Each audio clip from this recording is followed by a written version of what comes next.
WBAY-TV, your first alert station. Action 2 News This Morning live stream starts now. It's good to have you streaming with us on this Wednesday morning. Emerson is off today. So we know that February is American Heart Month. We've been talking about that. And obviously there's a lot of focus on heart disease in adults. But this week brings awareness to kids and congenital heart disease. I want to go live to Kristen Allen now joining us. And Kristen, want to talk to you about this week and why it's important to you and your family, because your daughter was born with congenital heart disease.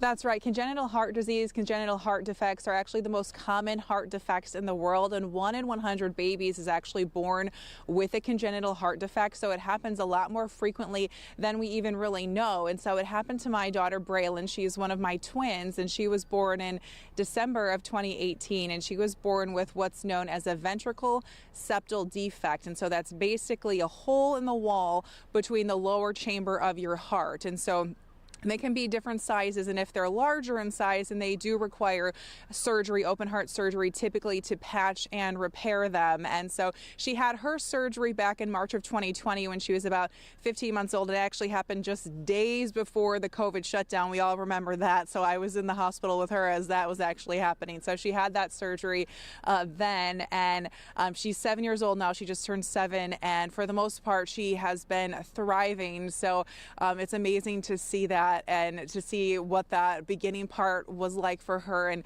you may remember also when she was 6 weeks old, she had RSV that was complicated by the fact that she had a hole in her heart. So that's what a lot of people remember is her having RSV. So kids with congenital heart disease typically do have some complications. They get sick a lot easier even now having her heart repaired. She gets sick pretty easily. It's not uncommon for us to go to the ER at least once a viral season for some reason. So, but she is thriving today. She's in first grade, and I'm so thankful that she's doing so well and that she also had her surgery at Children's Wisconsin. We stayed at Ronald McDonald House, and so very grateful to those organizations. Yeah, so many people coming together. I love your t-shirts, the Heart Warrior t-shirts, and so you have a real personal understanding of what families are going through. And today, for your story, you were able to connect with a local family whose son was born with congenital heart disease. That's right, and I really wanted to do a story about this, so I was wanting to find another family. And it's important to also realize when we say congenital heart disease, that means somebody is born with it. So when we talk about adult heart disease, by and large, that's preventable, right? Through things like diet and exercise, making sure you have a good cholesterol, not high blood pressure. But kids are just born with congenital heart disease. They don't have a choice. They don't have any control over it. And so I wanted to do this story. I didn't want to tell my story necessarily again. And then lo and behold, I get this email from my daughter, one of my daughter's teachers, and saying that there was a Heart Warrior in their 5th grade class, and they had this organization and we're having fundraisers this week. And then I sort of recognized the name, the Arndt family. I said, hey, I think they live around the block from me. I think we've sold Girl Scout cookies to them before, but I never knew their son had had open heart surgery as well. So I sent her an email and I said, hey, do you want to do the story? And so the Arndt family is sharing their story of their 11-year-old son, Sully, who has had 3 different open heart surgeries and also a procedure last September to replace his pulmonary valve. He had a form of congenital heart disease called tetralogy of Fallot, which means he basically had 4 different abnormalities with his heart. And we got to talk to him yesterday, and he is doing so well now. He has plays basketball and isn't into sports, and he even said sometimes he forgets he's had open heart surgery. Just because he is doing so well. But their family also stayed. He also had one of his some of his procedures at Children's Wisconsin, and his family stayed at Ronald McDonald House. So of course they're very grateful to those organizations as well. And so they're having a fundraiser tonight, right, to raise money for Children's and also the Ronald McDonald House? That's right. They're actually having multiple fundraisers this week. And so one of the fundraisers is happening right here behind me. If you're wondering why we're here, this is the Nook Micro Venue in De Pere, and they're having the Heart to Heart fundraiser. It's going to be from 6 to 8 here tonight. They are asking for wish list items for Ronald McDonald House. So Ronald McDonald House, if you stay there, it's where families stay who their children may be having a procedure, maybe inpatient at Children's Wisconsin, which is right across the street And they provide meals and a variety of different other amenities to families. And so they have pantries there with food items. So they're asking for food items for their pantry. They're also raising money for Children's Wisconsin.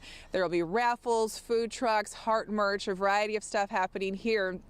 Another fundraiser they're having over at Luna Cafe is if you get this fancy heart blend of coffee, proceeds from this will go to their fund, which they call the Sullivan Arndt Fancy Heart Fund, that goes to support Children's Wisconsin. And then there's still one more fundraiser over at Sarah's Artisan Gelato. They will be giving part of their proceeds this month to the fund as well. Love that. Kristen, thank you so much for sharing your family story. To Braylon and Sully and all those heart warrior children and families out there, we definitely appreciate them sharing their stories and making a difference, right? So thanks so much, and all those fundraisers too. All right, let's talk about our weather now. So we have some mild weather, I guess, mild speaking, for mid-February. Checking in with Steve now and talking about our temperatures, and then that warm up that's coming. You've been talking about this, first alerting us for quite a while now. Quite a while, and we continue to adjust that forecast as we get fresh data in the Weather Center. And it seems like every time we update that forecast, those high temperatures for the weekend and beyond, they continue to rise. We'll get into that in just a second. Right now, our temperatures are bottoming out on either side of 20 in the Fox Valley as the sun comes up on this Wednesday morning. We're at 19 degrees in Green Bay. We're at 20 degrees in Shawano. There's a west wind blowing in right now, around 5 to 15 miles an hour, and that is adding a little bit of a wind chill factor. A lot of our feel-like temperatures are in the teens and some single digits, especially across the North Woods. Looks like 10 is a very popular wind chill this morning in the Fox Valley down towards Fond du Lac. Now, that's where skies are clear across the area, but as you're waking up, you're looking out the window and you're in the North Woods, well, you're probably seeing a lot of clouds. Those stubborn lake effect clouds will probably hang around for a good chunk of the day. Right now, 19 in Green Bay, feels like 10. Skies are clear. We will see sunshine with more clouds in the north, so a mostly to partly sunny sky.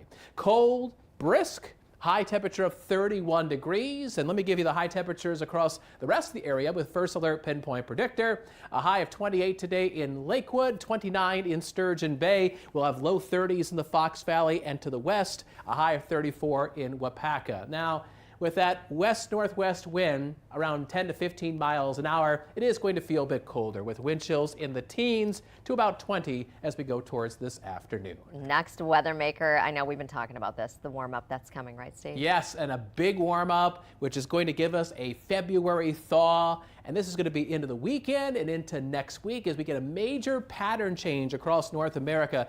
This is going to mean a lot of melting snow.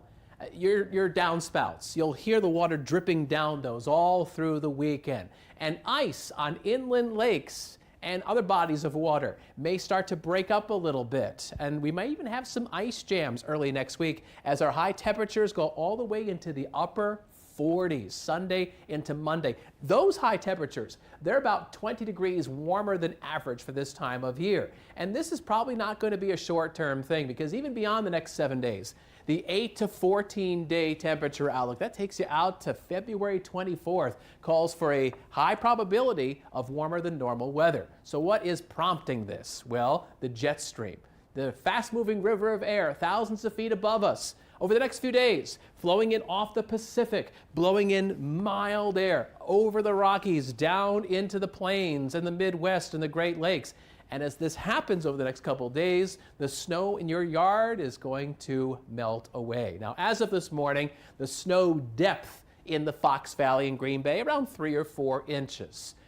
But we can show you the future and show you that snow melting with First Alert Pinpoint Predictor. So this is a computer model, so I wouldn't look at it as gospel, but it is saying by the end of the weekend, there really isn't going to be much of any snow on the ground left in the Fox Valley, except for some of the piles that you scoop up on the side of your driveway. And even in the North Woods, where some folks have double-digit inches in snow depth, it may dwindle down to about 1, 2, 3 inches of snow. So that's some major melting that's on the horizon. So there's your First Alert Super 7-day forecast. We have 31 today, 31 for tomorrow, and then a whole string of 40s starting Friday and lasting into the weekend. In fact, look at Sunday. with a high of 47 degrees. First Alert Pinpoint Predictor says that some spots in central Wisconsin could flirt with 50. Not record highs, but well above average for this time of year. Now, with this kind of warm air coming in, we have to think about the sturgeon spearing opener. And, you know, we have decent ice thickness right now because it's been a cold winter for the most part. But with this kind of warm up on the horizon, things can change suddenly. So if anybody's out there on Lake Winnebago or anywhere else to participate, you want to keep an eye on ice conditions. They may be changing rapidly. I'm happy there's not a lot of wind. That's good. But with the highs of 43 and 47, I think it's something that a lot of folks need to pay very, very close attention to stay safe. Yeah, for sure. All right, Steve, thank you. Yep.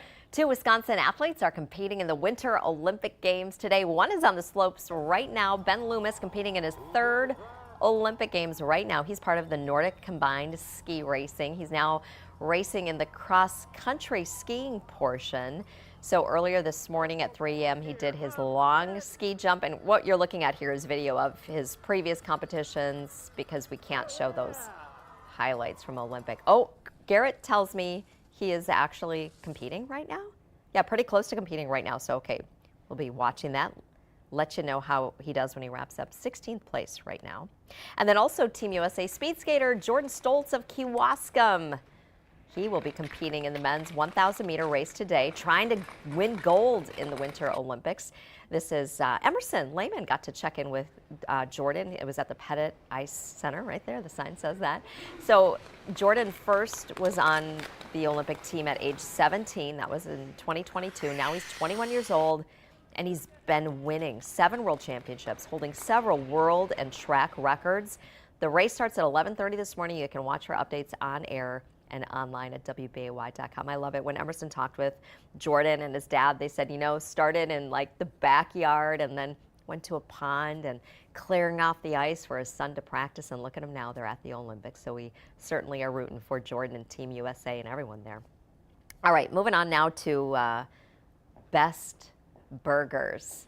Starting Friday, you can vote for Wisconsin's Best Burger contest. This is the 3rd year, designed to find the best beef burgers in the state. We have to clarify that because these burgers have to be 100% beef to be eligible. And in March, the Wisconsin Beef Council will then announce the Elite 8, the top 8 finalists who got the most nominations. So they're encouraging customers and restaurant owners, try to recruit as many people as possible to get your restaurant, to get your name in there. The winner will be announced in late March. And that leads right into our next live stream mission. We want to know which local restaurant has the best burger.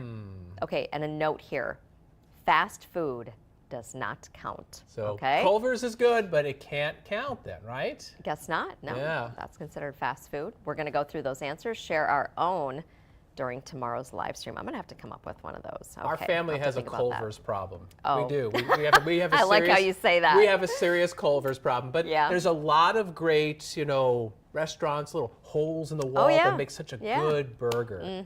So, yeah. My dad would call them greasy spoons. Yes, greasy That's spoons. what he called those restaurants. Yep. So yeah, come up with that. All right. And now to this. Police work can be dangerous. Just ask the Tennessee officer who experienced what his boss called rapid tactical descent. It sounds impressive, but it's actually the chief's way of, oh man, giving Sergeant Bennett a hard time for falling off that person's front porch there. And the body camera footage catching the whole thing. Wow, look at that. So he was kind of worried that he broke his leg, and even worried about that right there. The pink flamingo in the garden. Luckily, the flamingo was fine. The sergeant's pride may be a little bruised. And the Monterey Police Department there providing a little tongue-in-cheek summary of the whole thing, including some funny comments from Sergeant Bennett on its Facebook page. There's a lot of obstacles our law enforcement have to deal with on a regular basis. Oh my gosh, right? Even something so simple as your front steps, which you're used to walking on every day. We know that. It can happen. They're not familiar right? with that necessarily. Yeah, right? All right. So glad he's okay. Yep. Just a little bruised ego, but that's it. All right. Well, we hope you have a great rest of your Wednesday. Thanks for being with us here and streaming along with us on Action 2 News this morning, our live stream. We're here every weekday at 7:05. Go leave a comment How about your favorite burger joint? All right. Take care.